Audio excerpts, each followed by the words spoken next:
We should be live, brother.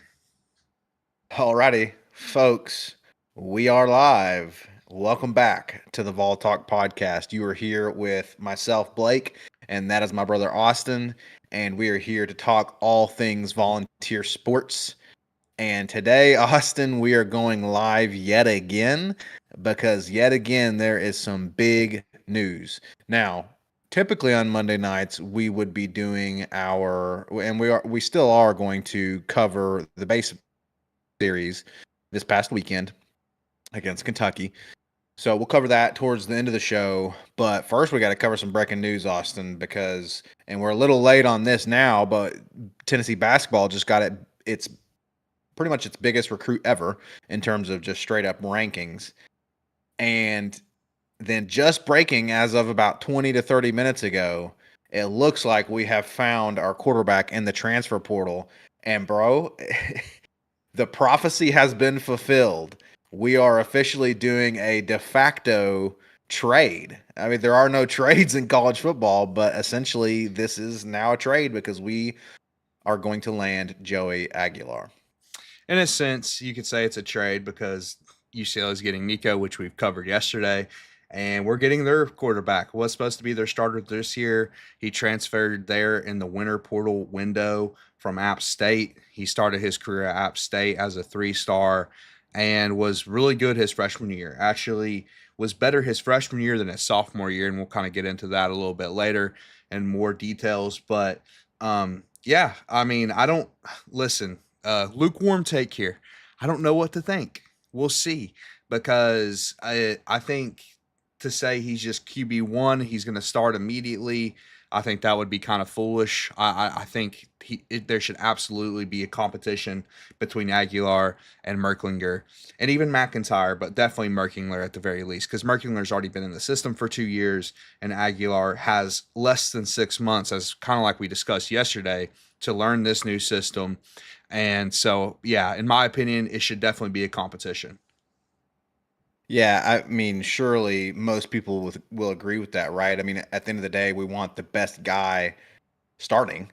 And so we got to kind of trust the coaches to determine who that best guy is, and you're bringing up a great point that Aguilar's is coming in at kind of the final hour here in terms of spring ball, and he's going to have to learn this system. And, the past few quarterbacks we've had, potentially to their detriment in terms of Nico and Joe Milton, but the past few quarterbacks we've had have not been very turnover prone. They've been very protective of the football, whereas Joey Aguilar, you're telling me before we went live, he might be kind of turnover prone. And so this is going to be kind of a different it's going to be interesting, right? He's not going to necessarily come in and just fit straight in day one, right? I agree with that. Yeah, he is going to be more turnover prone. I also think he is going to be he's just more boomer bust than I would say than Nico was. He's going to throw more big time throws, but more turnover worthy plays. Which there's good with the bad, right?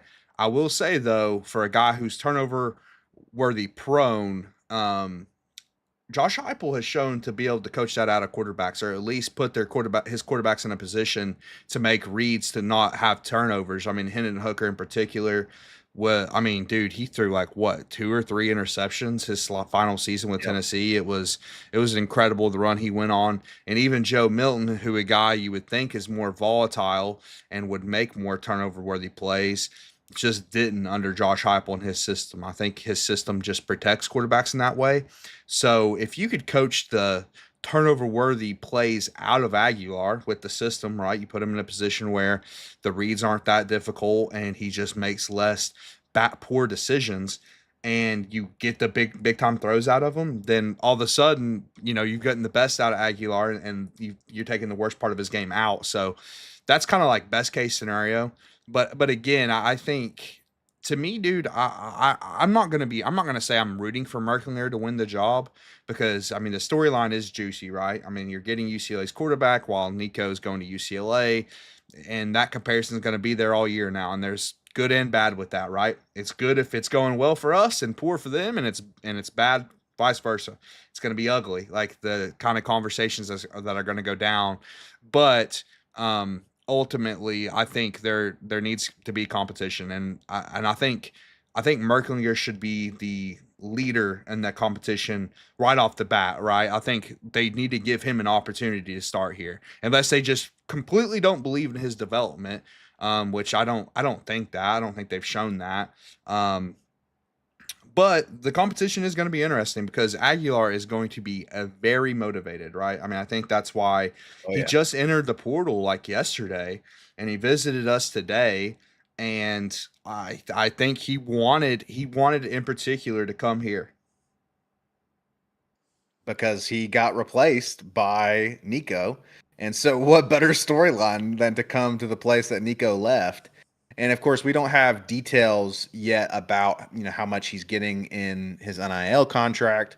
We don't, at least I haven't seen any of that yet. I'm sure those details will emerge. And in fact, I think this might be. Correct me if I'm wrong, Austin. I think we're kind of still in the early stages of confirming this, right? We're seeing reports that it's confirmed, but at least I haven't seen Aguilar officially post that he's committed. And so I'm sure the details are still getting hashed out. But at the end of the day, I think you're right that this is just suddenly a huge storyline, right? Because now, it. This is going to be silly to compare it to this, right? But I think about the QB versus QB rivalry between Peyton Manning, the great Peyton Manning, and Tom Brady, right? QBs don't actually face each other on the field. However, they had a rivalry, and of course, they played each other directly. But in this case, now all of a sudden, if Aguilar does win the starting job, then it's going to be kind of a direct QB to QB comparison, like you said, all year long, where the best man, they're and honestly, Nico will probably have a bit of a chip on his shoulder as well, but especially Joey is going to have this huge chip on his shoulder to try to win that starting job. But at the end of the day, I agree with you that absolutely it should be a competition because we want to see who the best guy is, and it might be Merklinger. It could be, and who knows? I mean, that's going to be up to the coaching staff. Clearly, they thought they needed a guy, and I have to say, for a guy who was going to start at a Power Four school in the Big Ten, in Joey Aguilar, you got to think that they told him, Heupel and the staff told him that he'll be given the opportunity to start. Now, I think that was probably worded in a way that they said, "Hey, you're gonna have to earn your opportunity, but you will Right. absolutely get the opportunity to compete for a starting job," which he should be given the opportunity. But I think I don't know, man. I would be kind of surprised if he wins it, especially early on in camp. Like it's going to be one of those things that I think are going to be played out all throughout the offseason, and the starter's probably going to be named like week one kind of deal. But I just lean toward, and I mean, also, I mean, Aguilar has proven it, right? He played at App State at a pretty high level. But if you look at their ratings coming out, Merkinger was higher rated. I mean, he's a 4-star coming out, and Aguilar's only a 3-star coming out. Um, so I think that will play into it. And again, I'm going to emphasize 2 years in the Heupel system. It's players typically, especially receivers, but even the quarterbacks take a massive jump in their second year in Heupel system. That's why I think some fans were interested to see what Nico's going to do year two. But point being is multiple years in the system definitely helps. And Merklinger has that under his belt. Although it's not starting reps, but he still has been learning the system for 2 years. So I'm leaning towards Merklinger winning the job if I had to guess. But Aguilar is going to be tough competition. Like I said, he was no slouch at App State, dude. No slouch at App State, and it's a team that actually schedules some pretty tough out of conference games as well. So I'm going to be interested in it, man. It's going to be a fun story to watch unfold, and we have the depth now, right? We at least needed a third scholarship quarterback, and we've got that now. So I know a lot of Vols fans out there. Look, folks, for those of you who are just joining us, we appreciate you joining the live episode tonight. I know a lot of y'all were a little worried. Man, we're not getting anyone in the portal, and it was a tough situation because it's spring, man. I mean, we've talked about this a lot over the past few episodes of it's spring. It's going to be a difficult situation to try to find a quarterback, much less a starting caliber quarterback in the transfer portal right now. And so, it's we can rest easy now that we got a guy, and we got, for all intents and purposes, a guy that looks to be like a pretty good pickup. And so we're happy about that. But at the end of the day, maybe Austin, I don't know. We haven't seen everyone else's hot takes yet across Vol Nation and across the other shows, but I wonder if we'll potentially be a little bit of an outlier, because I think most fans, when they were talking about Aguilar, they were pretty high on him, and for good reason, right? You brought up, he was no slouch at App State. He's a good quarterback.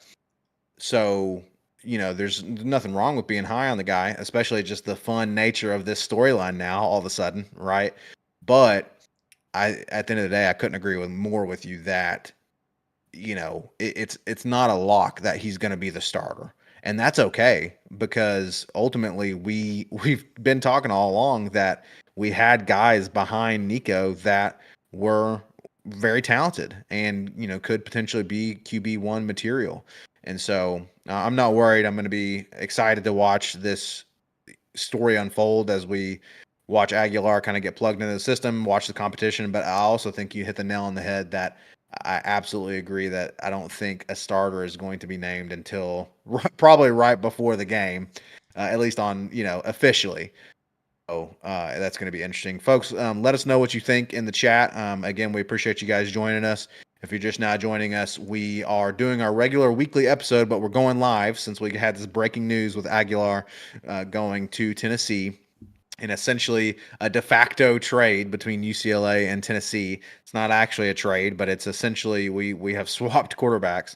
And so we're covering that. We're reacting to that live right now. We're going to talk a little bit about the huge pickup for Rick Barnes and the basketball team and Nate Ament. And then we're going to cover our regular weekly content, which is going to be the baseball series that we just played against Kentucky this past weekend. But right now we're talking about this huge pickup in the transfer portal, Aguilar. Let us know what you think in the chat. We appreciate y'all joining.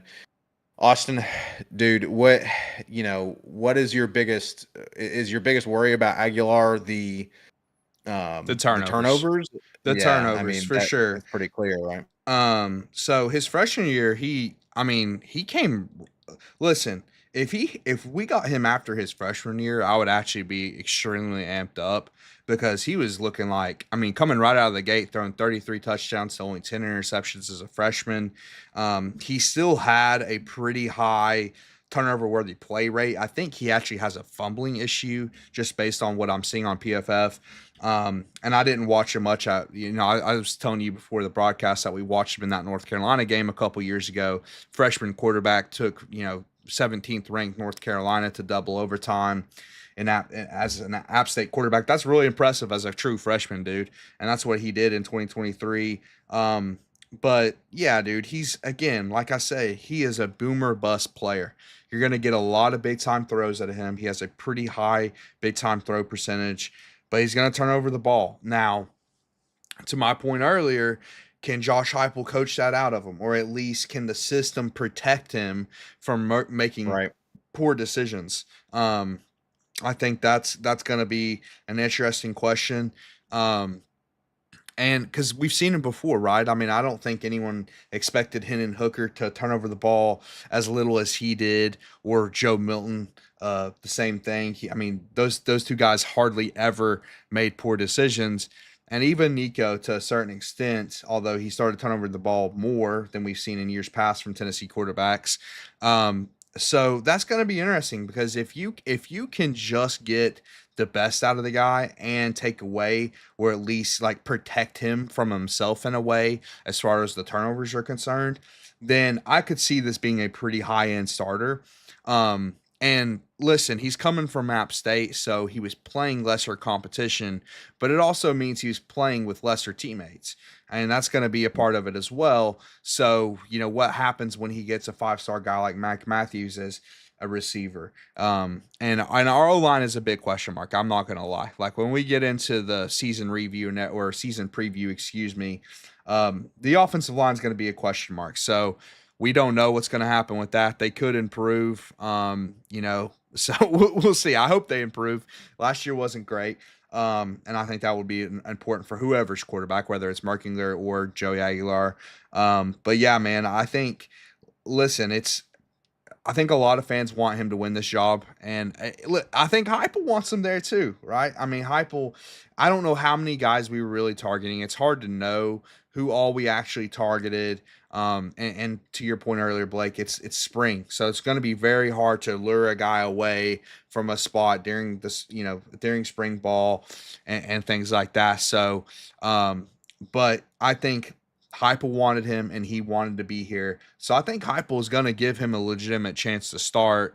The question is he better than the guy who's already been here for 2 years? And if he is, part of that kind of worries me, right? Like part of me wants Heupel and the staff to be able to, actually develop Development. a guy like Merklinger and get him ready to play in a situation like this. But either way, now we have more options, and more options is better, right? Like we need a guy, because at the end of the day, I mean, even if Merklinger starts, you need a good backup. You don't want a true freshman being the direct backup. Um, but yeah, dude, I mean, I'm excited to see how he plays. We're not going to see much of him though, like before the first game, right? Like we don't get to see him in the orange and white game, like, and Oh, fans hardly get to see anything from practice, right? We barely get to see anything from practice, so we're kind of going based on what he did at App State.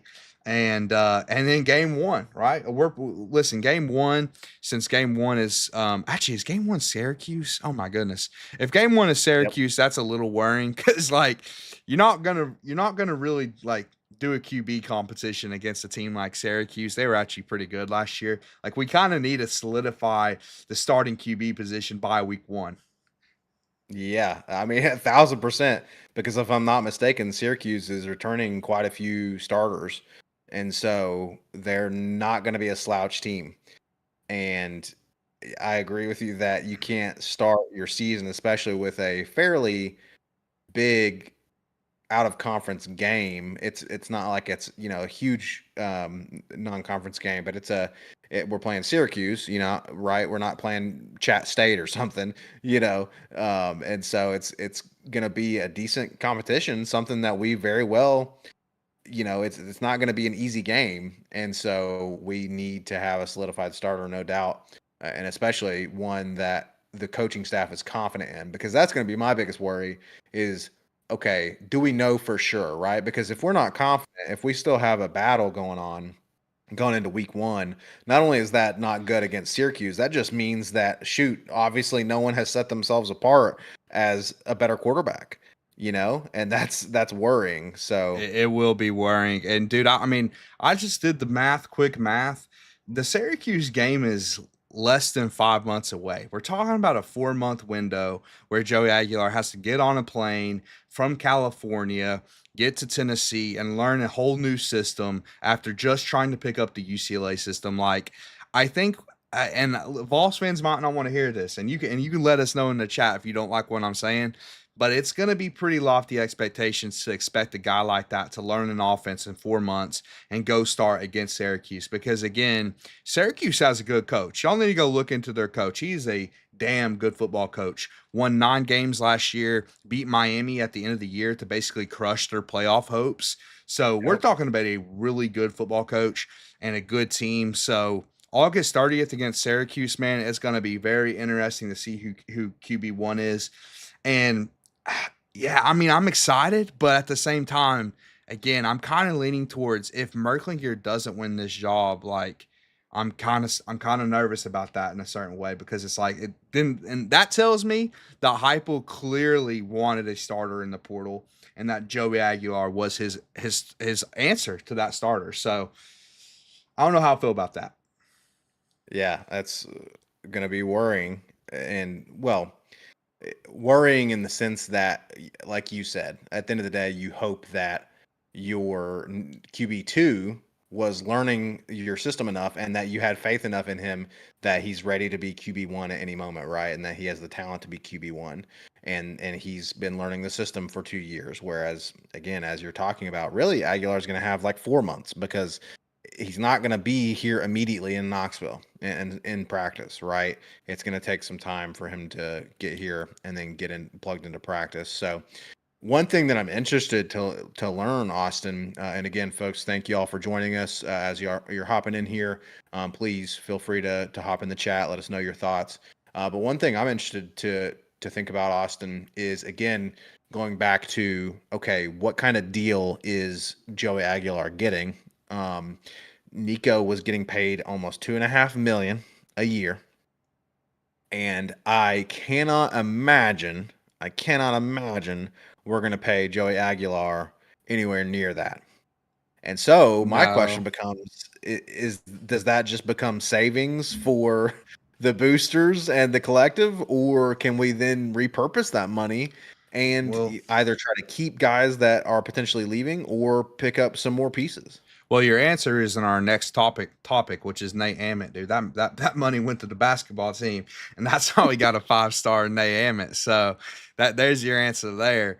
What I want to know, dude, is what Joey Aguilar is like in the locker room, and why Yeah, I say that, because for one, Nico clearly didn't show good leadership qualities. You can say whatever you want about his time here and about the tools he has. I don't think he showed good leadership qualities.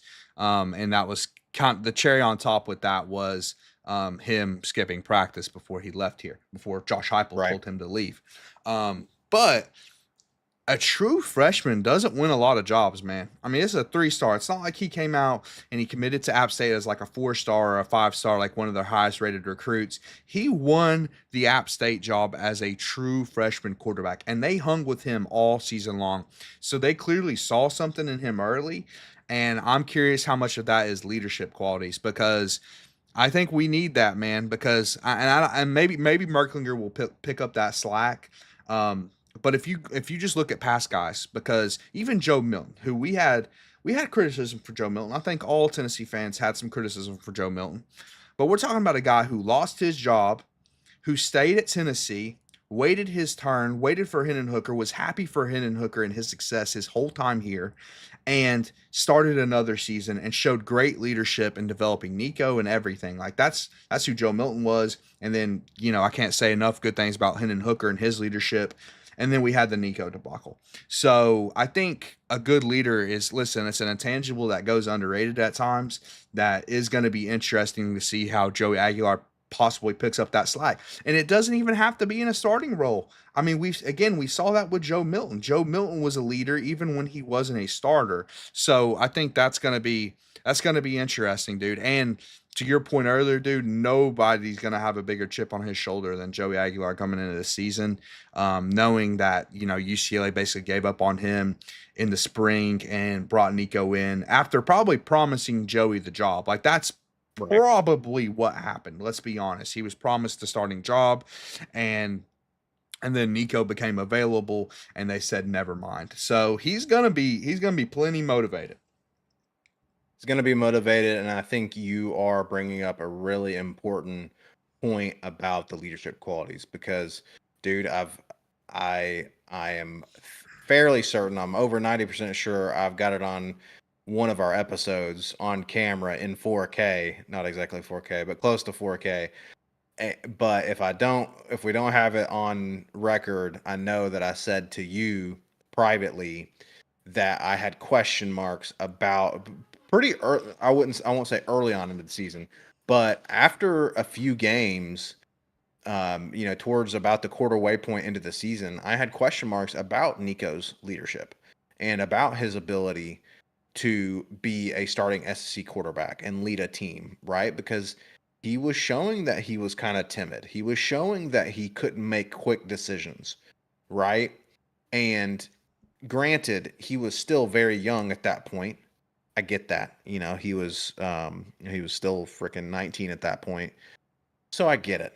But if you bring up a great point and an interesting point about Aguilar and him being able to win the starting job as a true freshman at App State, and I don't know much about the guy yet. I'm going to be honest. I'm going to be completely transparent with our viewers right now that I don't know a ton about the guy yet. But from what I've seen, he does seem to have more confidence about him than Nico did. Would you agree with that, I will, or dude. am I going a little Just far? from some of the photos I'm seeing, he does look like he has a Exactly. little bit of that swag to him, a little bit of that Diego Pavia swag of a guy who just seems like he's been counted out and he wants to prove people wrong, which is definitely that's an intangible I love, man. Like if you Yeah. don't feel like you have a super talented quarterback, nobody knows more about Jake Merklinger right now than Josh Heupel. He knows what he has in Jake Merklinger. Now he also got the Joe Milton and Hendon Hooker evaluation completely wrong when he came here. So let's keep that in mind. We'll just be honest. I love Heupel and I love what he's done here,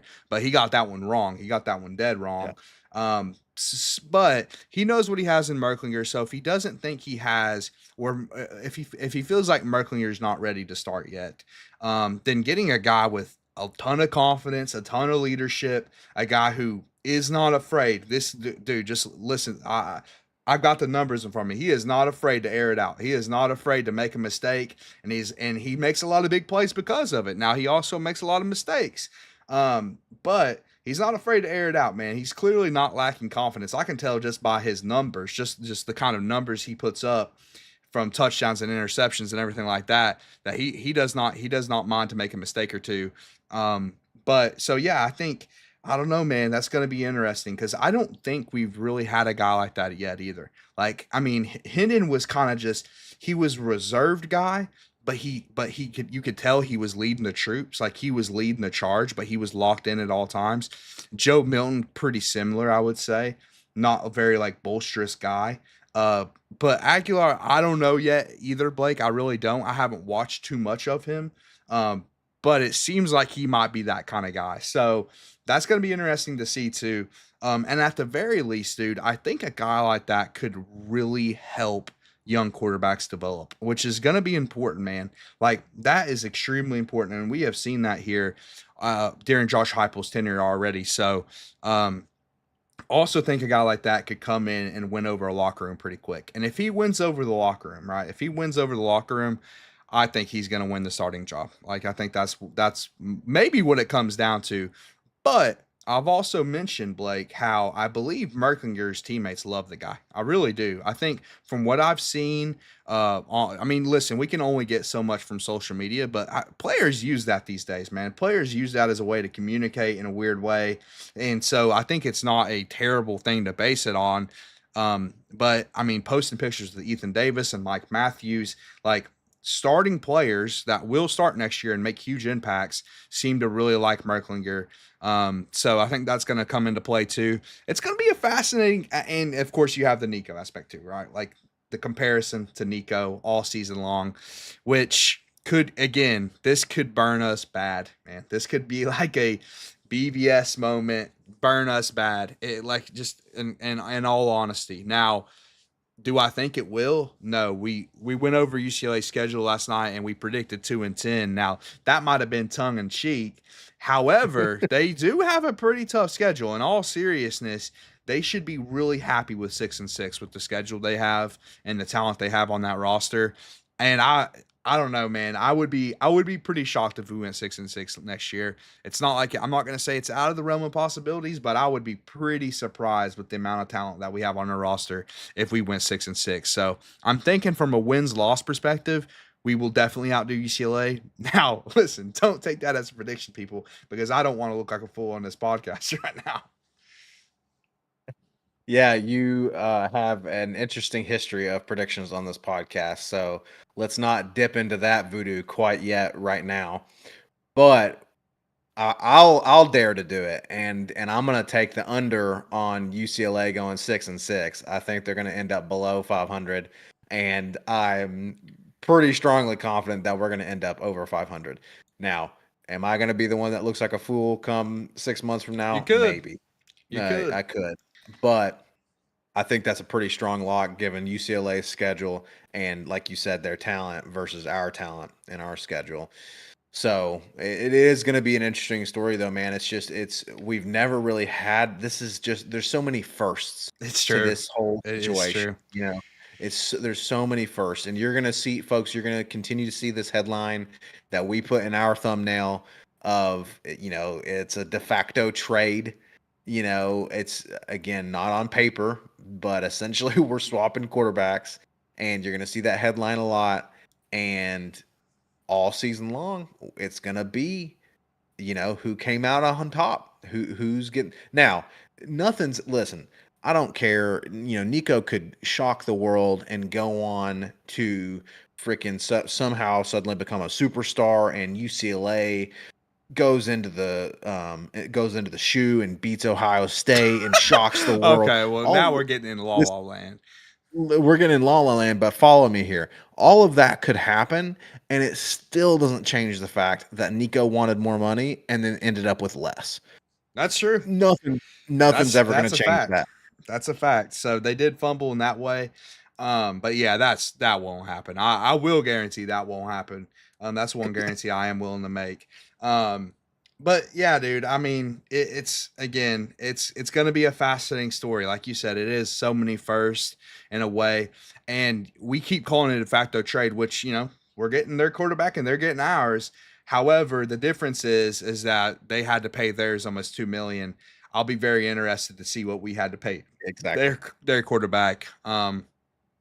My guess is it wasn't 2 million, and I hope we're not done in the portal, man. There's still a lot of talented players in the portal. This is one of the most active spring portals that we've seen since kind of the NIL era. And listen, we could go on. Me and you both could go on and on about NIL and how I think the spring portal sucks. I think the spring portal shouldn't exist personally. I think it's ridiculous that players Absolutely. can abandon their team less than 4 months or less than 5 months from the season. I really do. But we have to play the game. If you don't play the game, if you don't adapt, you're gonna die. And so we needed to go get a quarterback, and we did. And I think we have opened up money in all seriousness. Even though I mean, maybe that money went to name it, but I think in all seriousness, in the football team, we did open up some money. And so I think we have money to spend, and we need to go spend that money. And it doesn't necessarily have to be receivers. People keep saying receivers. I think the young receiver, and I'm listen, going based on very little evidence, but from what I've seen from the young receivers, this is actually the best I've felt in a while about the receiving core. Now that could backfire on me. Okay, the receiving core has kind of let us down the last 2 seasons. I would say, Blake, in 2023 and 2024, I think the receiving core kind of underperformed to what their potential was. But from what I'm seeing from young freshmen on the team and Mike Matthews' potential development, I think that it's very likely that this is the one of the better receiving cores we've had. Obviously, not better than Hyatt and Tillman and all those boys, but since then, because I mean, let's be honest, 2023 and 2024 receiving cores didn't set a high bar. But there is a BYU receiver. I'm blanking on his name at the moment. He is in the portal currently, and he is a portal target of ours. He was offered a scholarship. So Heupel is after receivers. I'm saying that I don't know if we necessarily need one. Heupel might disagree. So he's after that guy. And I'll try to get his name in a minute. And we're also after a couple defensive linemen as well. Listen, we showed last year, Blake, that you can never have enough defensive linemen. I think that was throughout most of the season. Listen, they didn't end up being as good as they showed in the beginning of the season, but throughout most of the season, the 12-man rotation that we had in the defensive line was absolutely phenomenal, dude. And I think that was a weapon on the team. So as many good defensive linemen as we can get, I will take. And that money's open now, man. And again, we don't know how much we paid Aguilar, but it's not 2.5 million. It's definitely not that. There's no way it's 2.5 million. I'll be a little upset if it is. Well, he's a And start. Let's be clear. If it's close to the money Nico's getting, right? If it's 2 million, which again it's not, but if it were, he's the starter. People don't play yourselves. If you pay, that's one thing that's going unheard, like yeah, unsaid in locker rooms right now. If you pay these dudes that kind of money, the boosters want to see that guy play, and that guy's right. gonna play. And we may or may not have had a guy like that on the roster last year. Not even gonna get into that right now. We're trying to stay positive, but we had a certain left tackle that was eligible to get benched at points in last season, but did not. So, and I think part of that is investment. There are three things that are guaranteed in life: death, taxes, and Lance Hurd catching strays from this podcast. Listen, I think Lance Uh, Hurd, I'm going to be positive. I think Lance Hurd is going to get better. One of the reasons I think Lance Hurd is going to get better is because he can't get any worse. So that's just a fact, man. That's just a fact. He had some rough moments last season, but But listen, dude, if you pay a player that kind of money, he's gonna play. So Yeah, I do not think we play Jake Aguilar anywhere close to 2 million sure. like Nico got. I think that's the reality. So we'll see though. We'll see soon enough. Yeah, we're gonna find out. Surely, the information will start coming out, in terms of what we paid him. But like we already said several minutes ago, there's no world where I can imagine that we paid him anywhere close to what Nico is getting paid. And so, like you said, man, it's an opportunity to hit the portal and continue to bolster these position groups that were depleted. And the thing about receiver is I think I agree with your assessment, but at the end of the day, we were fairly depleted at receiver because of the transfer for portal, you know, and so it might be Yes. necessary to get a few pickups there. But you make a great point about defensive line. We've got to always can use depth at defensive line. So man, I hope that money is opened up. We're gonna transition here in a second to talking about Nate Ammett, but hopefully all that money didn't go to Nate Ammett. As excited as I am about that, hopefully we still got some more money for football. So we got some breaking news here. We'll just Oh we'll just gosh. we'll talk about this a little bit. If Vols fans listen, I think a lot of Vols fans are still upset at Nico and his family and everything like that. So they might be interested to hear this. Madden hit the portal. Madden, his brother, he was committed to Arkansas. He's out. He was on Arkansas's roster. He wasn't just committed. After leaving UCLA in the final hours of the deal, went to Arkansas, whatever. Well, he hit the portal. Well, breaking news, Blake. He is following his big brother to UCLA. Oh, And right. dude, I was going to say that to you. I didn't. I can't say that I did. But I was going to say, I wonder if he's going to UCLA with Nico. Officially, his brother's following him to UCLA. If his family thinks that Nico is going to have such a good season that he's going to get drafted after next year, they are completely delusional, dude. So Madden is either hanging out on the bench for a while, which he was going to do at Arkansas anyways, to be clear. But yeah, man, this family is something else. But hey, I'm honestly I'm glad to see him out of the SEC. They're back in the West Coast. Whatever, we're done with them at this point. But kind of interesting.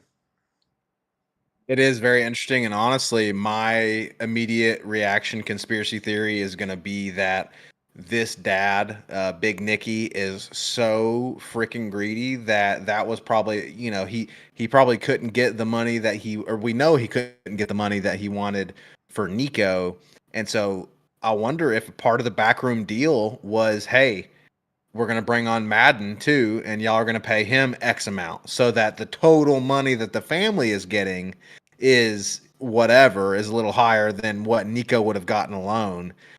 I don't know, man. Yeah, I just all I know is what a slimy family, dude. Are you kidding no me? question.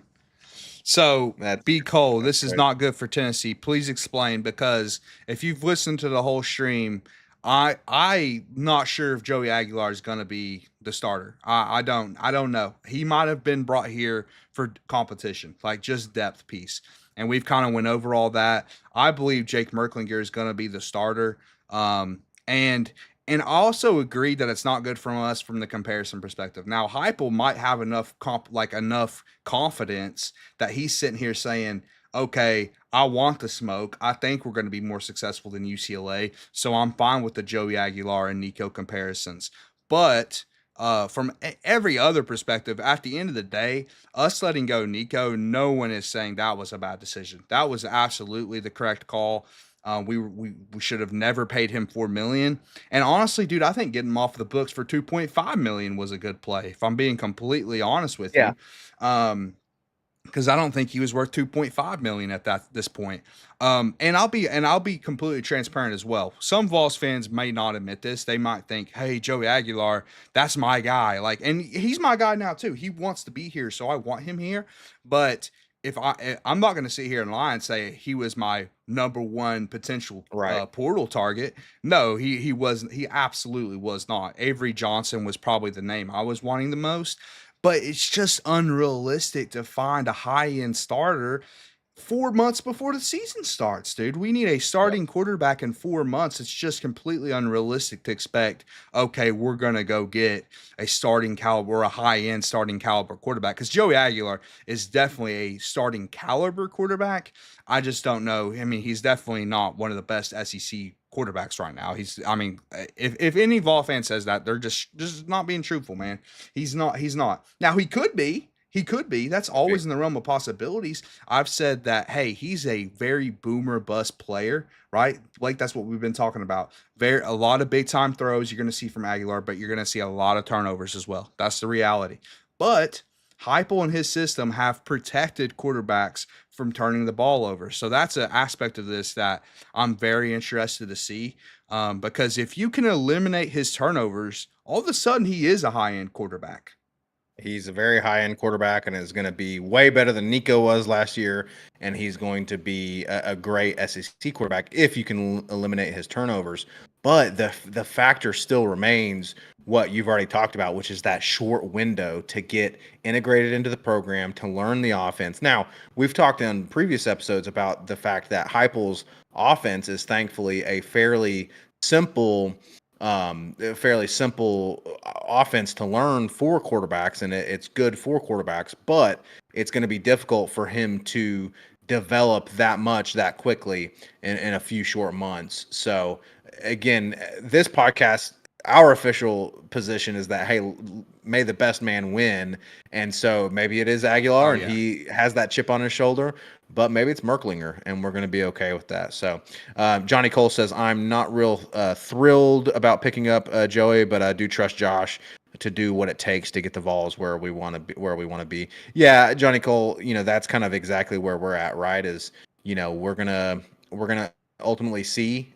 I trust the coaches to pick the best guy throughout this quarterback competition. Now, as Austin mentioned a minute ago, unfortunately, They've got it for wrong depending on how before. they've got it wrong before, depending on how much we're paying them and things like that, there could be factors. But yeah, man, let's see who goes out there and plays the best. And I think if listen, there's going to be fans on Twitter who say, "Oh my goodness, Joey Aguilar's in the Heisman conversation," which again, anything is possible. Anything's in the realm of possibilities. That's just like the reality of football. Anyone can have a breakout season or whatever. But yeah, this was not the sexiest name in the portal. And I think if there's one area that I am slightly bummed about the pickup is going to be the comparisons because now you take the risk of we could look like clowns at the end of this. That's just a reality. We could. Now we could look like geniuses as well. Like if Joey Aguilar wins the job, he dominates, and we win. Let's say even 9 games, which is probably not going to be the expectation next year to win 9 games. Or shoot, if we get back to the playoffs with Joey Aguilar, which again anything's possible, and then UCLA doesn't even make a bowl game, then all of a sudden Josh Heupel and Tennessee is looking like geniuses.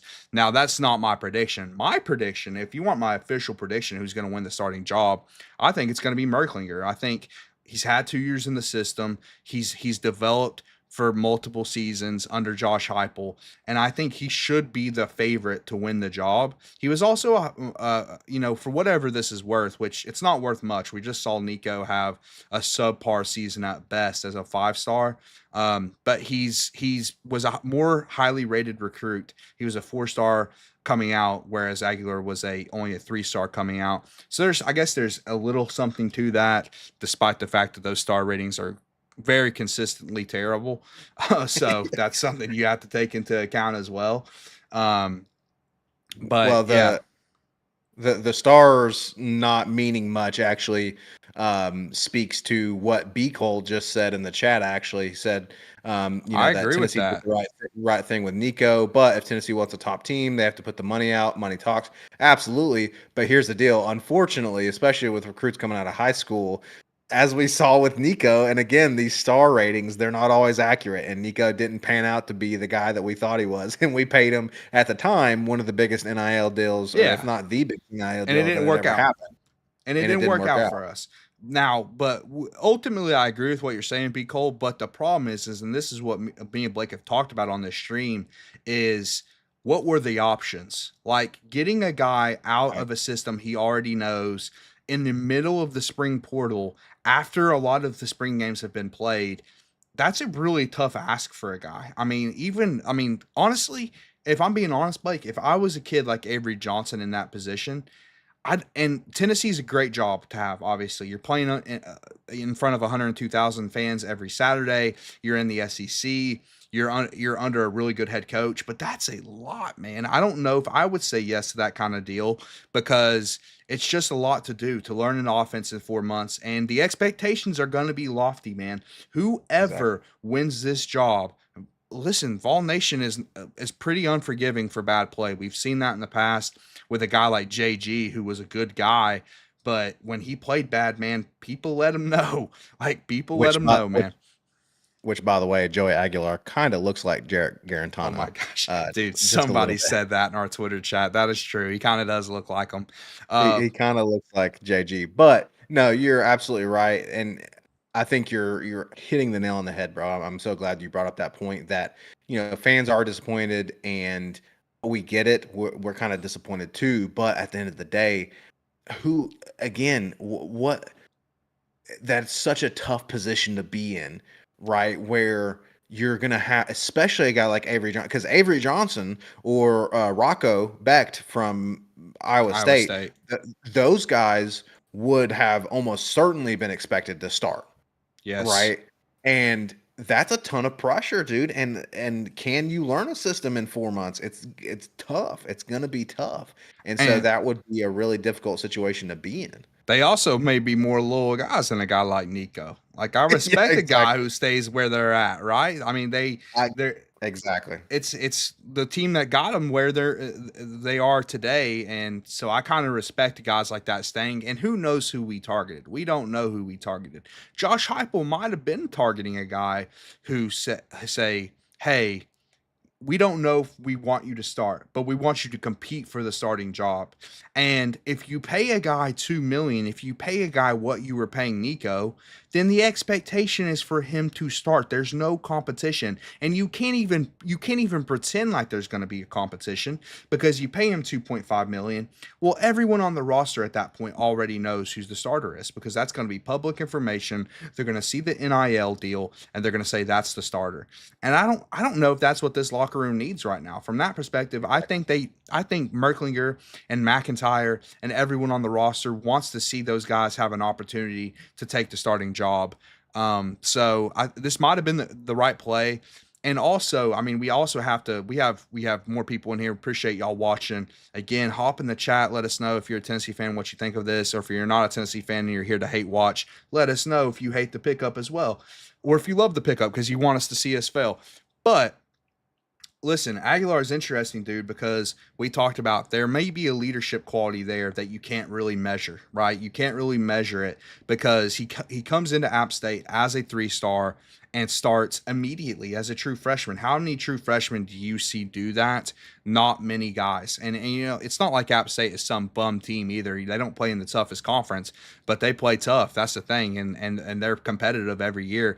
And as a true freshman, dude, he also won like 8 or 9 games. So that's pretty. That's really pretty solid as a true freshman. He also hasn't missed a start at App State. There's something to say to that, to durability. That was kind of a question with Nico last year, man. How many times did he get up in games Yeah. last year, kind of shaken up and hurt? And Alabama game he went out. There was a couple other games he went out. So yeah, dude, that's durability is also a good aspect of his game. But yeah, I think ultimately our position has been this is a competition, man. We have not went out and got a starter. They're going to compete for the starting job. Yeah, and you are bringing up a good point in terms of the intangible qualities of Joe Aguilar because sometimes you just want a winner, man. Sometimes you just want a winner, a guy who has a winning mentality. And there is something to be said for the fact that has started every game that he played at App State and that he came in and he won, over 8 games as a freshman, a true freshman, got the job even as a true freshman. So, it is going to be a competition. In terms of this locker room and the quarterbacks, it's going to be a competition. We think that Merklinger is probably ahead of McIntyre, right? McIntyre is a true freshman, and so you got to think that Merklinger is ahead of that. curve there. And then so really, the question becomes: is it going to be down to Aguilar and Merkslinger? So we'll see, dude. It's gonna be an interesting off season. We've got several more months until football season comes back, but we're gonna keep a pulse on it, man.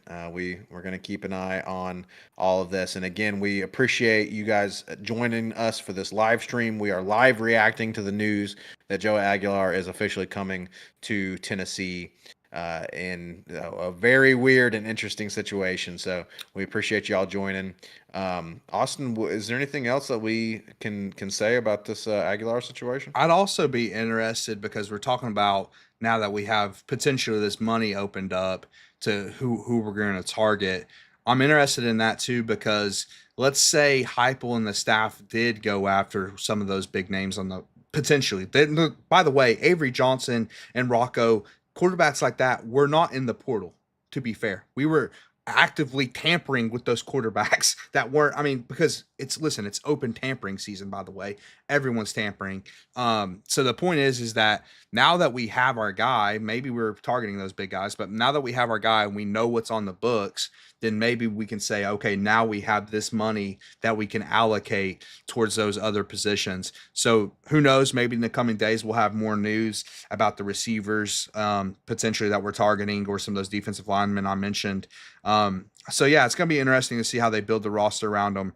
And this next 4 months is just going to be a fun time, right? Like we kind of expected, or at least I expected, a pretty uneventful football offseason outside of like recruiting and things like that nature. But now with this Nico thing that happened, and now we have a full-blown quarterback competition. So we have 4 months to figure out who's the guy. And we have, unfortunately, we don't really have a tune-up game this year. Like we were talking about earlier, dude. We have Syracuse on August 30th. So you kind of need your guy by August 30th, which is not going to be, that's not going to be a simple game. I don't know how many Vols fans kept up with Syracuse last year. Now they did lose their starting quarterback. So that is a factor, but this is still a team with a really good football coach and is not going to be a slouch team. So August 30th, we need to know who the guy is. And yeah, we will keep a pulse on it. But I mean, I think ultimately, if I had a full blown prediction on it, it's going to be Merklinger at the end of the day. And it's going to be one of those things that it's not going to be announced until like week 1, the week of the Syracuse game. Yep, exactly. And like you said, that is going to be a monumental game for not just the quarterback situation, but just in general, because it's not at home. It's not going to be a pushover game. And that coach is coaching them boys up right over at Syracuse. They dashed Miami's playoff dreams, as you mentioned earlier. So we definitely need to have the guy, right? Whoever's going to step up and be the guy, we need him to be solidified by week 1 because it's off to the races, man. It's not going to be an easy schedule. Do you have a prediction, So, Blake? Do you have a prediction for who's the starter? yeah, I think I'll feel more comfortable with a prediction once I know how much Aguilar is getting paid, because that's kind of indicative of how much the coaching staff believes in him. But I think I tend to agree with you. I think that, Aguilar, unless he just really wows in practice and throughout this off season and preseason, I think Merklinger has the time in the system. He Now, does. I will say it is very within the realm of possibility that that Merklinger comes out week 1 and is the starter, but then over time and throughout the season, maybe we see a change, right? Maybe we see a quarterback change throughout Well, as let's the hope season not, goes. because that means the season's not going well. But Well, yes, but it also could mean that Aguilar's, starting to learn the system more as true. the season goes on. But I agree with you though. I think honestly, I'm down to ride with Merklinger, man, because he didn't transfer. He wants to be here. He Mhm. has the talent.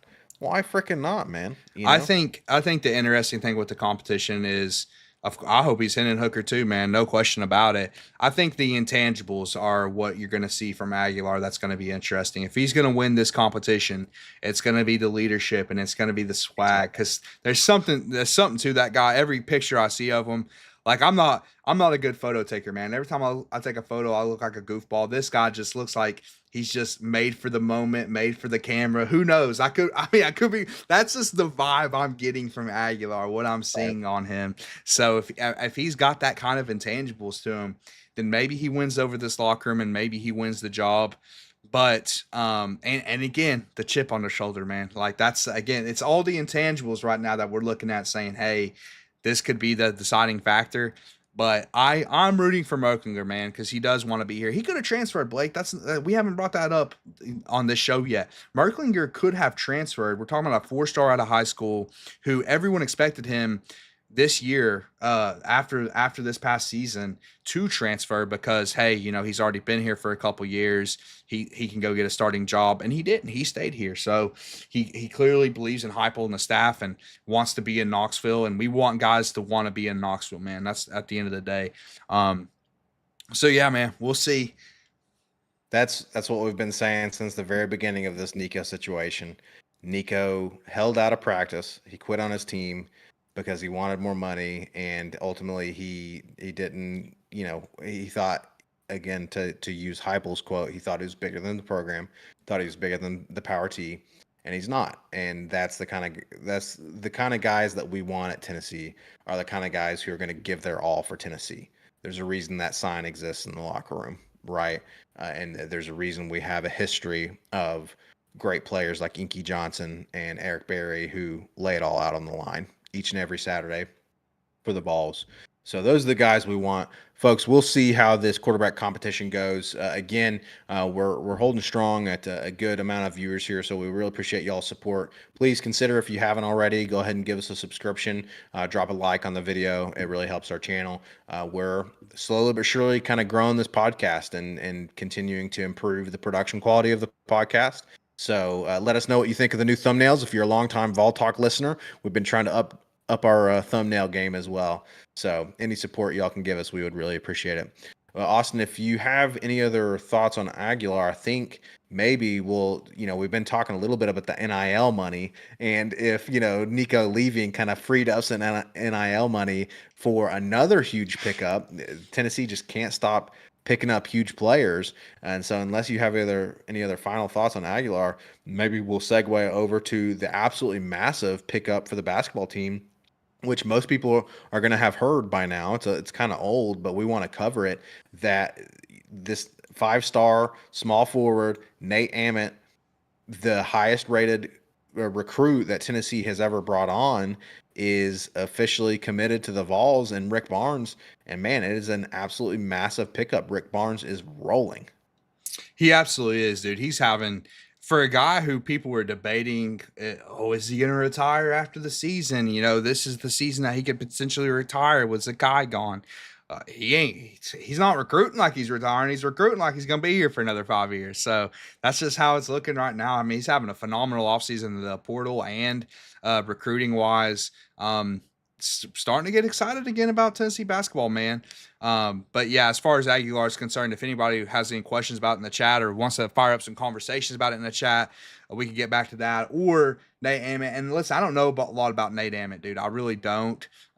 He's a 5-star recruit, and we just had a 5-star recruit create one of the biggest debacles in college football history and leave us. So like 5-star recruit doesn't mean a ton to me. It That's doesn't. a good Like point. That's a good it's point. good to get. It's a great get. And like you said, it's like one of the highest rated recruits in Tennessee basketball history. But we'll see once he gets on campus, man. And like I think there's a reason Rick Barnes usually doesn't target guys like that, but it tells me that Rick Barnes, he did his homework and he knows he's the kind of guy that he wants in the locker room. He probably plays really good defense. He probably has some great length, and he's probably a Rick Barnes kind of guy. What that also probably means, I wouldn't be surprised if he doesn't start as a true freshman. Like Rick Barnes just doesn't do that. He usually goes with the experience and guys who have been here longer. But if the guy signed up for us and signed up for that in particular, and still wants to be here, then shoot, I mean, that's a good sign. Right? That is a good sign. So I am excited. And like I said, it's not just recruiting too. It's not just Nate Ament. It's what he's done in the transfer portal. We're still after the other, I believe, Louisville guard. that like basically the roommates of the guy that we already have, Gillespie or whatever. He's also potentially still looking at us as well. So it's like in Rick Barnes fashion, it's like it seems like every single year that there's so much turnover in the lineup, and even more so this year because Jemai Mashak and Zakai Ziegler are now gone. So you basically have to replace like 4 out of 5 starters, right? So it's going to be interesting though. He's doing a great job so far of getting talent in to fill those gaps. Because, like you said, it's gonna be, dude, it's gonna suck. Honestly, this basketball season, not having Zakai Ziegler out there, not having Meshack out there, it's gonna be tough. But man, Barnes is bringing in some huge talent. So, folks, if you're just joining us, we're dropping a few viewers because we are, we're kind of talking a little bit about the basketball news with Nate Ament, the huge pickup in terms of the 5-star commit from him. But yeah, we did start this stream live reacting to the news that Joey Aguilar has committed to Tennessee. And so the question that has been on everyone's mind has been answered. So as Austin said earlier, we've talked a lot about that situation. We've talked about how it's still going to be a quarterback battle. In our opinion, we think that Merklinger might still win the starting job. We'll see. But let us know in the chat if you have any questions or have any thoughts. Austin, what you So got? I have an interesting quote, man. So I just said that he might not start as a true freshman. Honestly, I was going based on some of my seasoned veteran basketball friends that said that potentially, but I just saw a quote that Nate Ament says Coach Barnes sees me as a one and done type player, and that he's done it before with Kevin Durant, and he sees me as that kind of guy. So if Rick Barnes listen, Reverend Rick Barnes, he is not a liar, brother. He is a truth teller. Now you're gonna have to earn it. Don't get in here Yeah. looking for a handout. So he's not, he didn't lie to you, but you have to obviously come earn it. But it sounds like Rick Barnes 100% sees him as a day one starter, which is interesting, dude. I mean, if you're a top 3 player in a class, one and done is definitely not out of the question for a top 3 player in a recruiting class. That is pretty common. So yeah, that's very interesting. I mean, that's an interesting development. I'm very curious if that's our.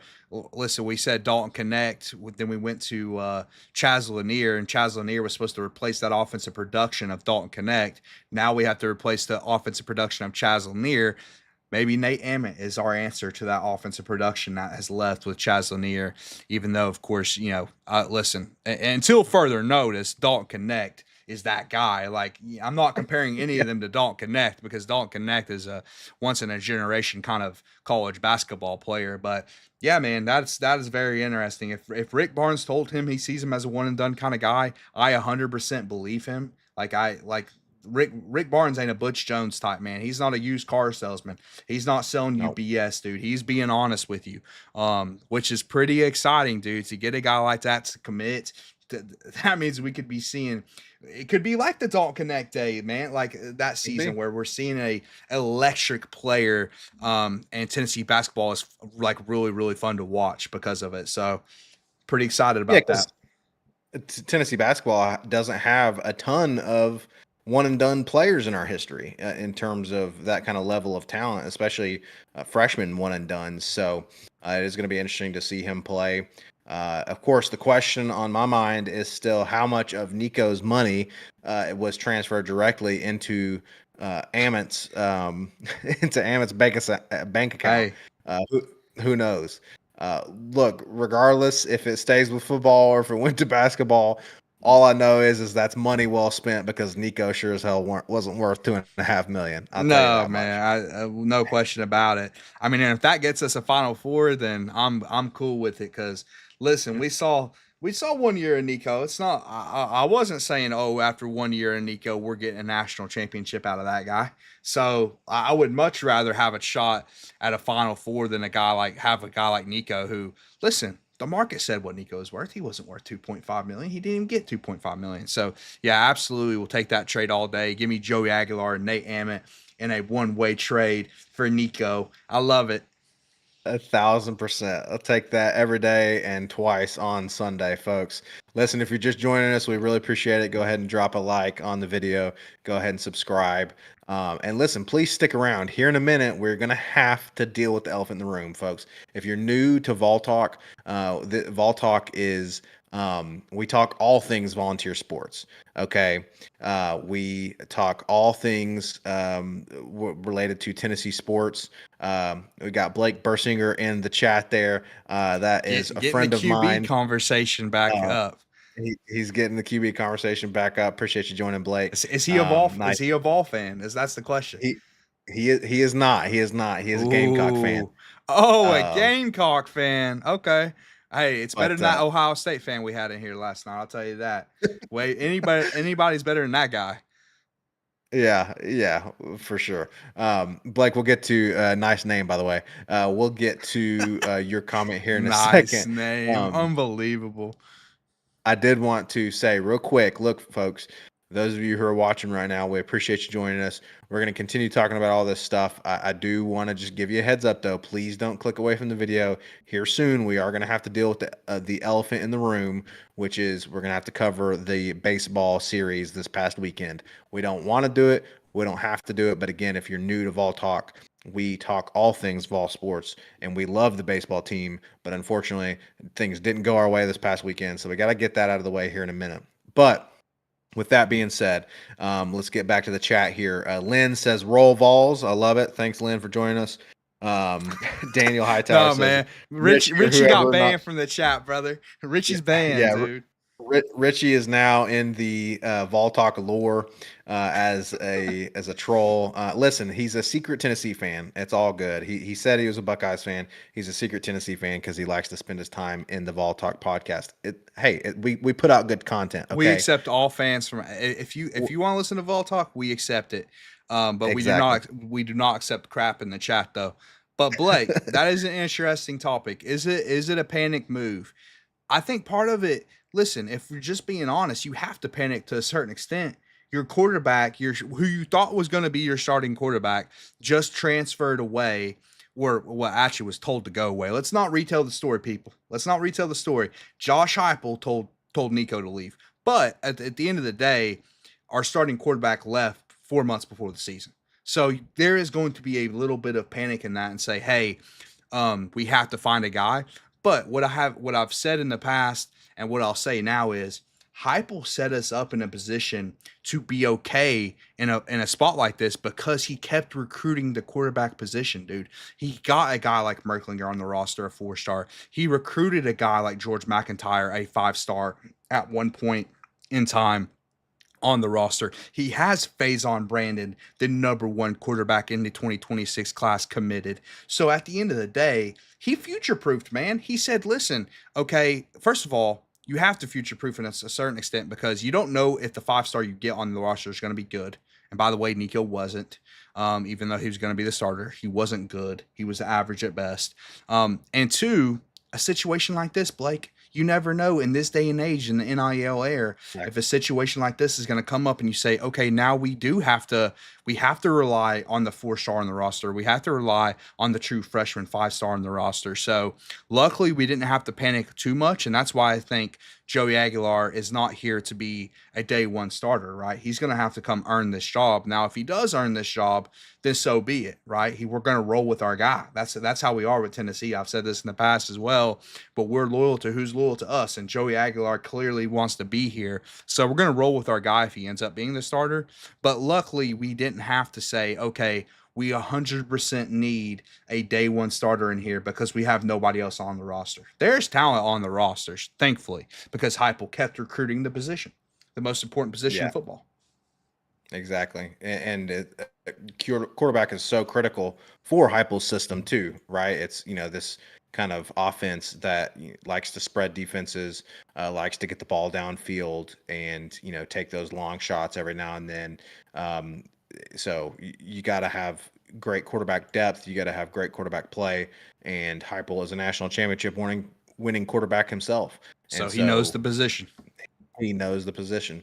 But yeah, Blake, to kind of speak to your question there. Look, at the end of the day, I'll pay $2.5 million to whoever if it gets us in the playoffs. Obviously, that's the goal, right? But the fact of the matter is the 2.5 mil that Nico was getting was not getting us to the playoffs. That was money not well spent because he was again mediocre at best. And to be clear, we So got in the playoffs with Nico, but if you heard our analysis on this before, look, exactly, if you're a Vol fan and you watched all 13 games last year, you know more than anyone that Dylan Sampson and our elite defense, particularly our defensive line and Jermon McCoy in the secondary, were the main reasons we're in the playoffs. You could some could say we got to the playoffs despite Nico's bad play at despite points. Nico. And to be fair as well, I've said at points that Nico showed, and like Blake has said, showed flashes and was the reason. I think he was partly the reason we came back and beat Alabama. But I've also said the only reason we're even in the Alabama game is because our defense kept us in the game. If Nico put up a goose egg in the first half and our defense gave up, 28 points or even 14 points in the first half in that game, we would have never beat Alabama. Or conversely, Austin, if Nico had played well all game, then we wouldn't have we may not have been in a position where we had to come back, right? If Nico plays better. So, I mean, Exactly. That's a good point. it's like there were so many points where, especially, gosh, those games where we put up goose eggs in the first half. Three first halves in a row where we Oh, scored 0 points, dude. I mean, it I'm was pretty just confident that Joey Aguilar can get us at least a field goal in those games. Pretty confident in that. Pretty confident Jake Merklinger could too. So we'll see, man. We'll see how it all plays out. But I mean, I think our position this whole stream is, let's, for the people that are just joining, it's going to be a competition. We don't know who's going to be the starter. I think that was pretty clear. And we'll know more, like Blake said, when we see the payday, right? The payday is going to matter. Like if he gets a lot of money, he's going to start, but I don't think he's getting a lot of money. And who knows, man, the 2025, we're going to be covering the 2025 upcoming season a lot over the next 4 months, as far as football is concerned, and just kind of keeping an eye on the team and the development. But we'll see, man. It's a question mark. It's definitely a question mark this year. definitely a question mark indeed. Bursinger says, keep up the good points. Other Blake. That's crazy. That's crazy that I would get labeled other Blake. That's insane. He says, I'm going to keep watching, but good QBs in the SEC are so hard to find. You're absolutely right. Absolutely hit the nail on the head. It's a tough conference, especially defensively, and so good QBs are hard to come by. So we'll see how it all plays out for sure. And if we're just talking ball here, Blake, I like that South Carolina QB. I'm not going to lie. Lenore Sellers, he can play. I would be pretty excited if I'm a South Carolina fan. But, yeah, man, we got a question mark this year, man. But at the end of the day, when it's a question mark, Blake, that means the high end's there, right? I mean, we just don't know. Because keep in mind, let's not forget, Tennessee fans, Hendon Hooker, who thought he was going to be good? Just be honest. Exactly. Who thought Hendon Hooker was going to become a UT legend and beat Alabama for the first time in 15 seasons? Because I didn't. I mean, he was a forgotten about college quarterback, right? Completely forgotten about by his own coaching staff, by the way, too, Blake. I mean, Joe Milton was the named starter in 2021 when Josh Heupel first got on campus. And what did Hendon Hooker do? He ended up being a phenomenal college quarterback, got drafted in the top 3 rounds of the NFL draft, round 3 pick. So, yeah, man, Heupel is honestly done his best work with less. So that's going to be that's a factor as well. 1,000%. In fact, it's almost completely inverse in terms of Heupel's quarterbacks and the hype surrounding them, and then how well they've played. Hendon Hooker had the least hype and played the best. Nico had the most hype and played the worst, and then Milton had around Midland hype and played somewhere in between Nico and Hendon. And so fair. It seems to be a weird situation there, but it goes exactly back to what B. Cole said earlier, which is that he hopes that whether it's Aguilar or Merklinger, hopes that he's a Hendon Hooker, because I mean we need a guy like Hendon Hooker who takes care of the football, who makes big plays, and honestly, bro, in Heupel's offense, what I need an accurate quarterback, because how many passes open did Nico receivers? Wide open. We had wide open receivers. There were so many touchdowns that were left on the table field last year. I mean, dude, it was unbelievable. we're basically referring to this thread on Twitter, which again, if we had the quick ability to show this, we would show everyone. But if you're interested, you can go find it. It's a thread on Twitter. And Nico left about 10 touchdowns on the table last year, Blake. At least 10 touchdowns on the table last year of dudes streaking. Like we're talking about 5 yards of separation in some cases, which 5 yards of separation in football, people, that is Huge. wide the hell open, like wide open. Like in the NFL, there's never 5 yards of separation ever. Like the most separation you're going to see in the NFL is a yard or less. So, I mean, we're talking about wide open receivers that with Hendon Hooker in the offense, those were touchdowns. That was the difference, really. Exactly. So who knows, man? Again, it's all a big question mark, which I know some Vols fans don't want to hear, right? Some Vols fans just want all optimism all the time. But I'm just leaving the door open. I'm not going to say, oh, I'm not going to panic and be like, oh no, Joey Aguilar, Merklinger, it's panic time, whatever. And I'm also not going to say they're going to win the Heisman because it's just not honest. The honest reaction is we don't know yet. We need to see them play.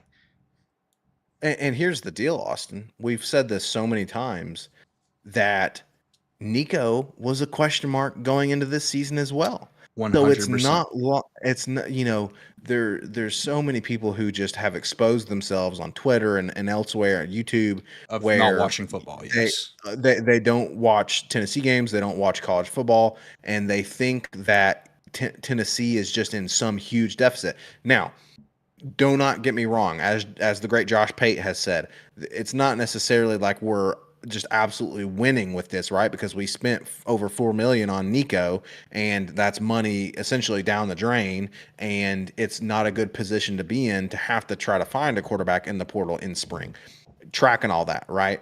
But the point is the people who think that we're somehow, just going to be floundering without Nico. It's like, no, man, we were hoping that Nico would be better next year. That's what we were hoping, because if he played anything like he did this past season, and we don't have as good of a defense and we don't have as good of a run game, all of a sudden we're like, crap, hopefully we win 8 games this season if Nico doesn't get any better.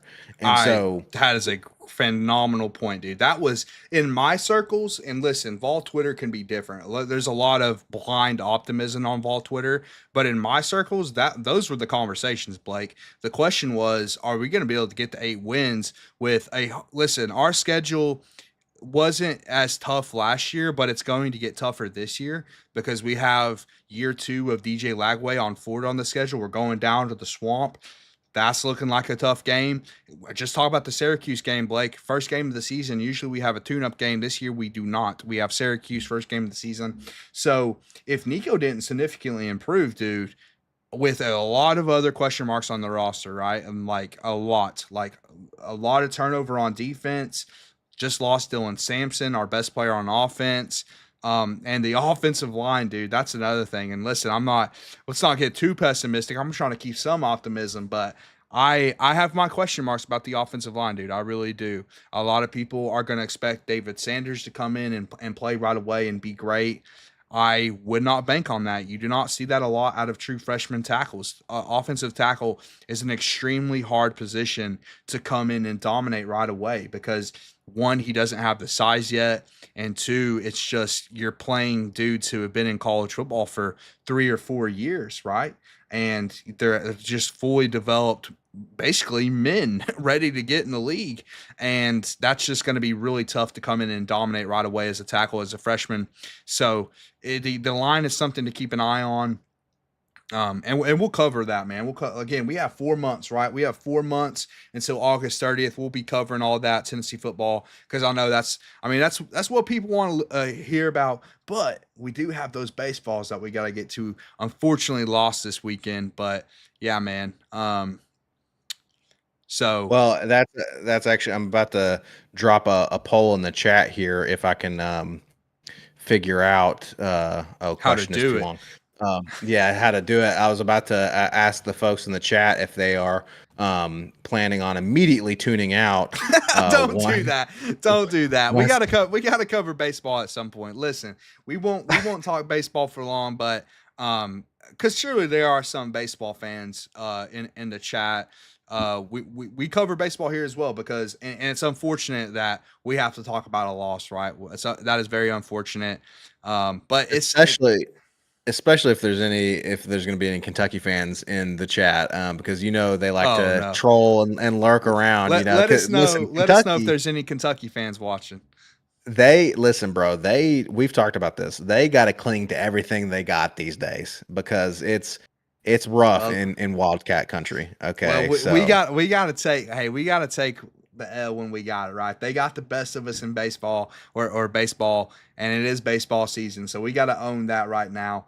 But I will say, dude, I guess we can get into baseball. If y'all have football discussions in the chat, we love football, so just drop those in the chat or whatever. But um, listen, watching this baseball series was one of the toughest watches of the weekend. I'll be completely honest. I love watching our team, but first of all, Kentucky's brand of baseball, it works in certain. It obviously worked against us. They had the game plan against us, and it worked all weekend.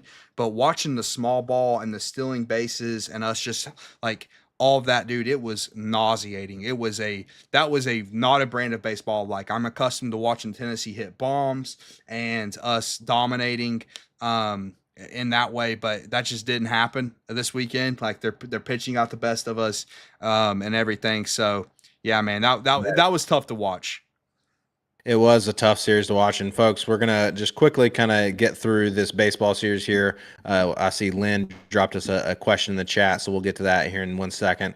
Thank you for that, Lynn. Yeah, dude, I was so frustrated, especially on Sunday watching. It just didn't look like there was any energy. They didn't seem interested in winning. It was very frustrating, especially from a Tony Vitello coach team, because that's not like them. They almost always have a huge amount of energy, and so I'm not sure what was going on with that. But just so many, yeah, like you said, so many errors and just so many kind of small Sloppy. things. Fielding continues to be an issue. Pitching continues to be an issue after Liam Doyle, and so it was definitely tough to watch this weekend. And Except for um, Fridays, man. Liam Doyle makes Fridays Friday, yeah, special.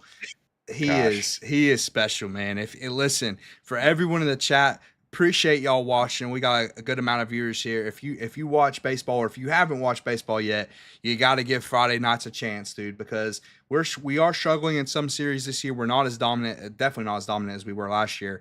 But William Doyle is special on the mound on Fridays, dude. He is electric. So Fridays you can always bank on having a good game from Liam Doyle. He dominated once again this weekend. And honestly, people keep pointing to the pitching, which listen, Sunday's pitching was not good.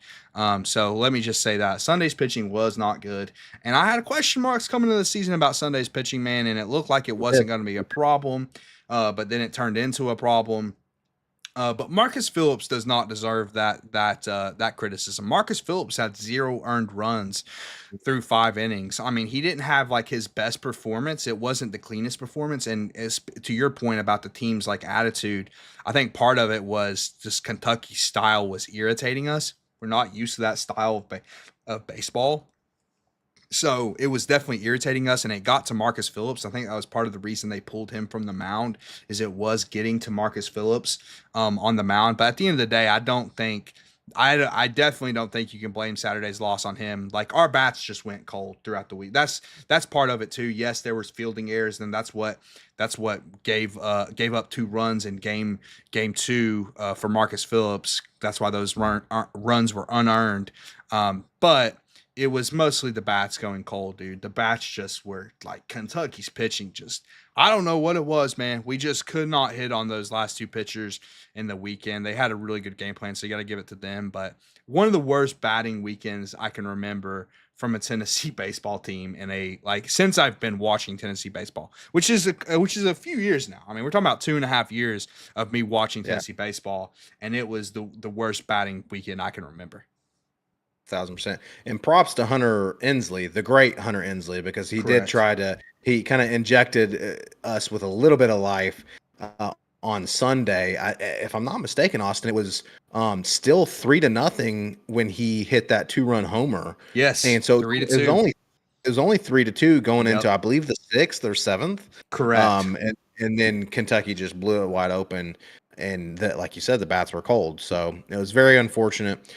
Folks, if you're just joining us, we started the night live reacting to the news that Joey Aguilar has committed to Tennessee at the quarterback position.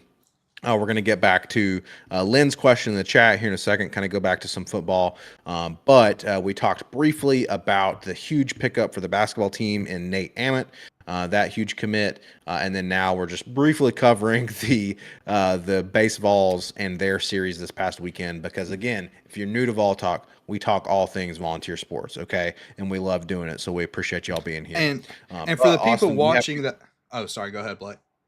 No, I was just going to say, if you have any other final thoughts before we head back to Lynn's question here. Yeah, I definitely have some final thoughts on the baseball team because, listen, for one thing, if you're a Tennessee baseball fan, do not panic. We are still ranked number 6 in the country. Kentucky is a good baseball team. That is the reality of these SEC series, man. You're going to drop a few, but you can sleep well at night knowing we are not going to lose on Fridays, man. We are not going to lose on Fridays. I can guarantee you that. That was a personal guarantee coming into the season. And the only Friday we have lost all year, Blake, was to Alabama when Liam Doyle had randomly gave up 5 earned runs in the second inning of that game. If you take that one inning out, Liam Doyle has been by far the most dominant pitcher in college baseball right now. Dude, interesting stat I have to shout out Liam Doyle for. He is on pace to have more strikeouts than Paul Skeens did in the 2023 season, dude. Unbelievable. I saw that. That is unbelievable because Skeens was talked about like he was the best. I mean, he was the best. He's the best pitching prospect in years, dude. Years. Exactly. So, exactly. I mean, Liam Doyle is on that kind of trajectory, so you have to give him the credit, and you also have to give credit to the great Ariel Antigua, man. Listen, he's not the kind of guy that's going to warm the bats up, right? That's not going to be the guy to go out there and hit a dinger and get the offense going, because that's not who he is. But he might be the best fielding shortstop in the entire country. Had one of the best plays of the season. That was sick, yes, dude. Best plays of the season this past weekend and on Friday night. If you haven't seen the play, try to go check it out. If you have, you know exactly what we're talking about. Essentially, I mean, we're talking about a ground ball that most fielders wouldn't even get to. But what I found impressive about it is him getting to the ground ball and then the quickness in which he got up and then made a absolute laser of a throw to first base to get the out. So, yeah, Ariel Antigua was special, man. I have to give him a shout out as well. Also, quick shout out, Cannon Peoples, 2 home runs on Friday night. That's why I was pretty confident after Friday night, man. It was looking good. And then the rest of the weekend was just all downhill from there. But I think they'll bounce back, man. We're still the number 6 team in the country. We're still one of the best teams in the country. And go look at A&M right now, man. That's another thing I have to say. We lost that A&M series right now. With the only series we've lost this year is to A&M in Kentucky. A&M has literally not lost a game since beating us 2 games in a row, dude. So they are turning into the preseason, preseason number 1 team that everyone expected them to be. So exactly, they are proving that they are who we thought they were coming into the season, and so definitely still our baseball team, like you said, not a reason to panic. We are still one of the best teams in the country, still the number 6 team according to the polls currently. And, I think we're going to continue to get better and hopefully find our stride as we continue down this schedule. But it is still a tough schedule. You've talked about this before. Don't be surprised if we drop, don't be surprised if we drop a few more games throughout the year. So.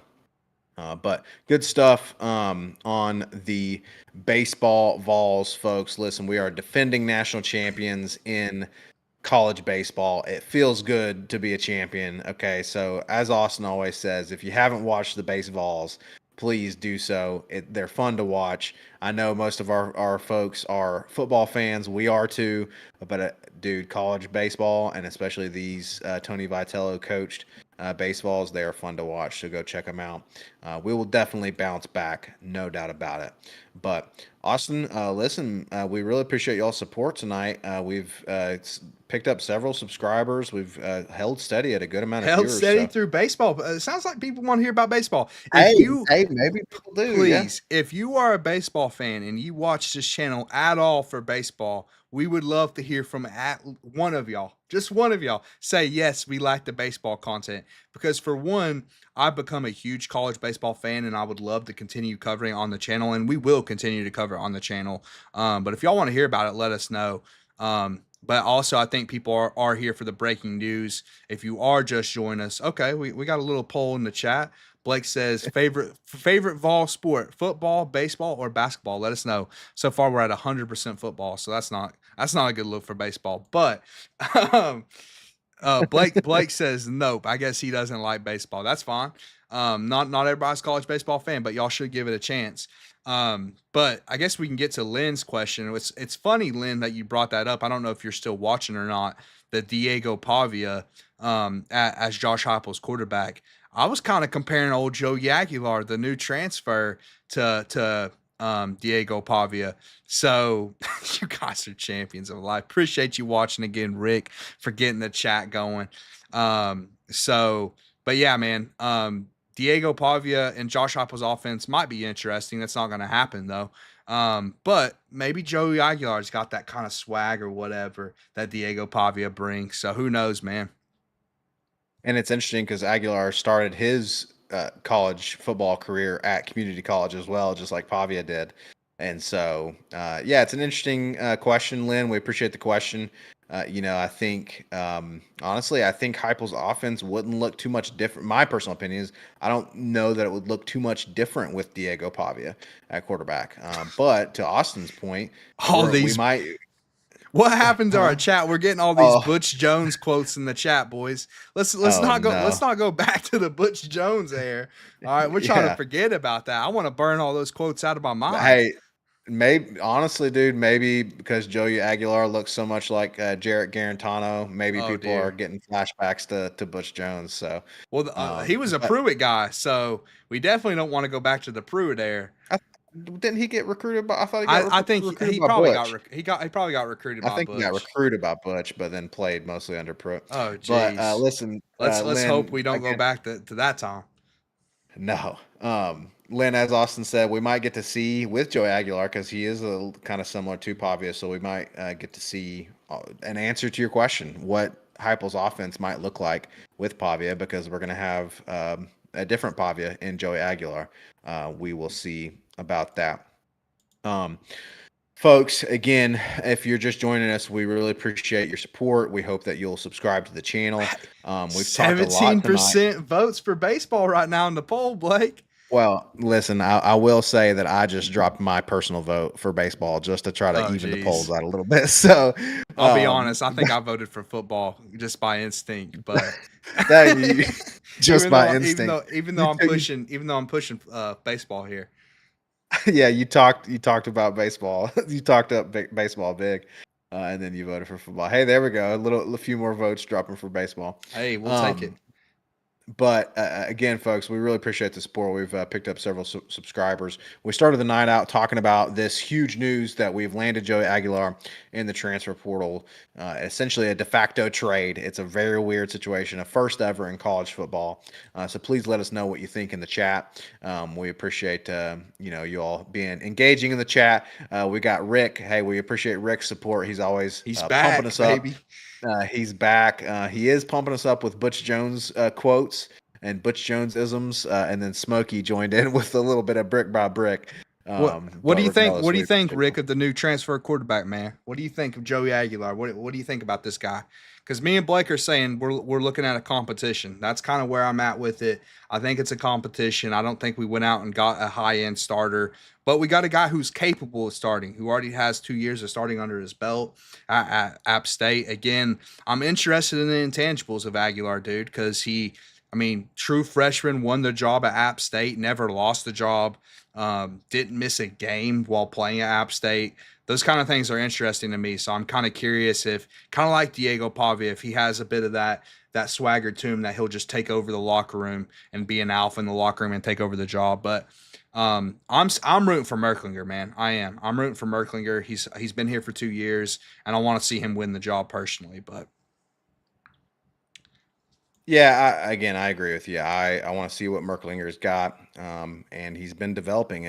It's the question still just becomes, can Aguilar learn the system and kind of ingratiate himself with the receivers and with the system in a few short months. It's gonna be interesting. So, um, again, Rick, we appreciate it. He says he's looking forward to seeing what we have this season. Yeah, it's going to be interesting. Me and Austin have been talking about that. This is going to be a very interesting storyline throughout this season with this quarterback battle now.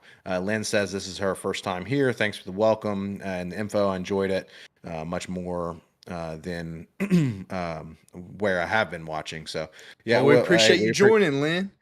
yeah, we appreciate you joining, Lynn. It's fun. We look at the end of the day, this podcast, the Vol Talk podcast, we give y'all a little bit of analysis. Austin has some great analysis. Occasionally, we have special guest Dakota on, and he gives great analysis as well. But at the end of the day, we just like talking about the Vols, man. We just have fun talking about Vol sports. That's And right. so, if you guys like talking about Vol sports or just sports in general, even if you're not a Vol fan, like a few of our friends in the chat here, that's okay too, because It's we're all just right. we're just talking about ball, man. Yeah, We're talking about exactly. We, ball. we love talking about ball, and we want to hear good perspectives. Unlike Richie's perspective, if you're here last night, don't want to hear that guy's perspective. But everybody else, yes, we will hear your perspective. Richie has been etched into the infamous lore of the Vol Talk history. Maybe one day we'll be able He'll to move past he's Richie. he's he's gonna Uh, replace Lance Hurd as the guy who just likes to take random strays on the th- pod. yeah, the Yeah, that's one thing you can be guaranteed of on this podcast is Lance Hurd's going to catch strays, but now I think definitely Richie's going to be catching strays every episode. Rick says, I don't know enough about him yet, assuming Aguilar is what you mean there, Rick. I think the competition is a plus. We need a third QB, and it frees up money for other players. I'd like to see Merck take the job. Yeah, that's kind of been our take, Rick. Is we would like to see Merck take the job.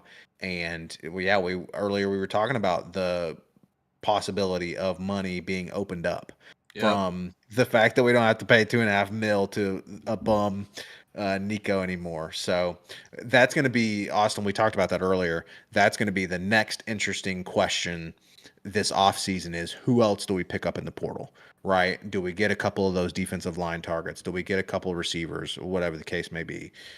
We definitely want to continue to bolster our roster in the transfer portal this And, offseason. and we'll be covering it all the way along. Appreciate everybody watching. Now, at some point, we probably will have Dakota on to talk about this QB competition once we know more, because I think it's fair. Like Rick said, we can't make judgments yet. We have to see how they all play and how they look in practice and the reports and everything, and see those intangibles, man. So I think that's ultimately where we're at with it.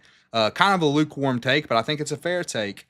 Um, so yeah, man. Absolutely. But excited too for the basketball team. That's we haven't touched on that as much, but that's part of this show and what Rick Barnes has done in the portal and getting Nate Ammon in here and as a 5-star. So pretty excited about that as well.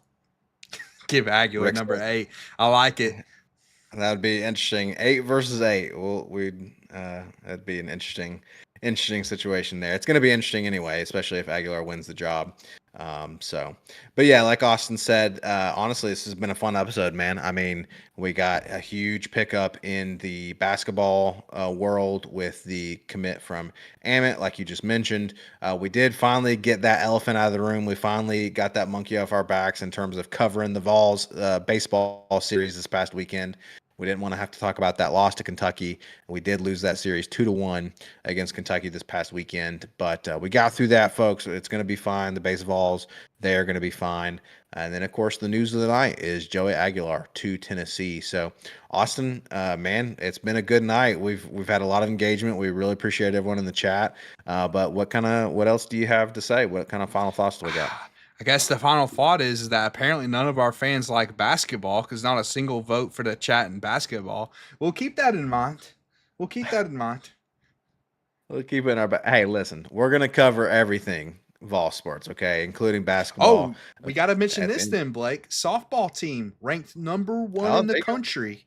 Softball team is number 1 in the country, dude. So just because we lost to Kentucky in baseball and just because we've got question marks at quarterback, let's not forget Tennessee is still that everything school, man. Softball, baseball, basketball, football, all year long, dude.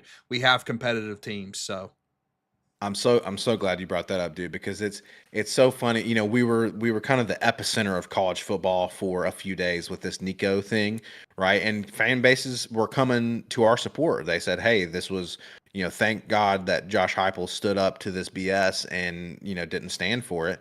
And we appreciated that support. But at the end of the day, other fan bases, they love to hate us, man. And they're gonna find, with this Joey Aguilar situation, with the baseball situation, whatever it might be, they're gonna find reasons to hate on the Vols, okay? Because they hate us because they ain't us, man. Because at the end of the Yeah, day, stir some this is stuff up in the chat if you keep saying this that. is this is the quintessential everything school. Literally, we just can't stop winning at the University of Tennessee. Okay. Like you said, softball is up there. And honestly, dude, we didn't talk a ton about the Lady Vol basketball team this past season. We did keep up with it a But little they're bit. great too, Um, man. but we were talking about Rick Barnes picking up a lot of these commits and doing a ton of good work in the offseason. Kim Caldwell has been as well. She's got a huge class coming in for the Lady Vols as well. So at the end of the day, dude, yes, we are going to be interested to see what happens with this QB competition for the football team. But dude, Vol Sports, we're sitting pretty. We're Sitting sitting pretty, pretty, bro. man. Sitting pretty. Appreciate everybody watching tonight. Yeah, it was a very fun episode. We do have to eventually go to bed.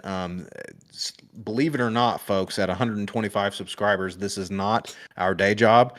This is not what pays the bills. It does Um, not. Austin and I, Austin and I do have But full-time jobs to get to in the morning, so we're gonna have only to. 80% of you are subscribed. I see the numbers. We have the analytics. 80% of y'all that watch this channel are not subscribed. The more of you that subscribe, maybe we can make this a full-time gig. Just kidding. Probably never happen. But at the end of the day, we would appreciate if y'all that watch this content regularly do hit that subscribe button. We would greatly appreciate that. If nothing else, just to boost my ego a little bit, to make me feel better about myself and this whole ordeal. Blake Bursinger, one last zinger, if you will, in the chat. He says, "Where's the track and field coverage? Is that the next pod?" You know what? I tell you what, Blake. If you get several listeners in here that want to hear about track and field, We'll by God, cover we'll it. cover it. We'll We'll cover it, cover baby. it. Listen, now it's going to be volunteer track and field because this is a Vol Talk Yeah, it's called podcast. Vol Talk, baby. We're here to talk about the Vols. But by God, we'll cover track and field. William Pruitt says Mizzou guy here. I'm glad Hooker is gone. Well, God, that guy was good. we're devastated personally. We're Yeah, devastated that he's gone. I've been seeing a bunch of people on Twitter that apparently Hendon. I don't know. He made some tweet tonight or something, Oh, and did I he? don't even know what was it about. Yeah, but people were like, "Please God, do you have 1 year of eligibility left?" Yeah. You're not wrong, William. We miss Hendon. Greatly. He indeed was a great quarterback. But what we've been talking about, and this is maybe a good way to wrap it up, Austin, is we've got question marks. Could Merklinger be our next Hendon Hooker? Could Joey Aguilar be our next Hendon Hooker? They could be because we just don't know yet. We just haven't seen him yet. And if Heupel has shown us anything, it's that he can work miracles with quarterbacks because Absolutely, Hendon man. Hooker is living proof of that. So, folks, it has been a really fun episode tonight. We again really greatly appreciate all y'all's support, all the likes on the channel, all the engagement in the chat, all the subscriptions tonight, and all the views tonight. It was a good episode. We are finally moving past the Nico situation. It's time to move on. We've got a new guy. We got a new quarterback, and so now it's going to be all eyes on this QB competition. As always, folks, we're going to continue covering Vol Sports. So coming up this weekend, Austin, the baseball team has, if I'm not mistaken, our much anticipated series against LSU. Am I wrong about that? Or no. Is it? It's Auburn this weekend, right? I honestly, Let dude, me I'm not positive on that. Should know, but I let, don't.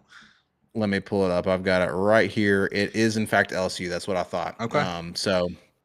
We've got Lipscomb tomorrow night, our quick little midweek game there against Lipscomb, and then we're heading down to Baton Rouge to play LSU. Should be a good one, Uh, man. Should be it's a gonna tough be series, but fun one. going to be a tough series. And again, folks, we're going to cover it because the Vol Talk podcast covers all things volunteer sports. So, folks, we really appreciate y'all joining us tonight. We'll catch you on the other side of the LSU series for baseball. Until then, as always, baby, go Vols. GBO.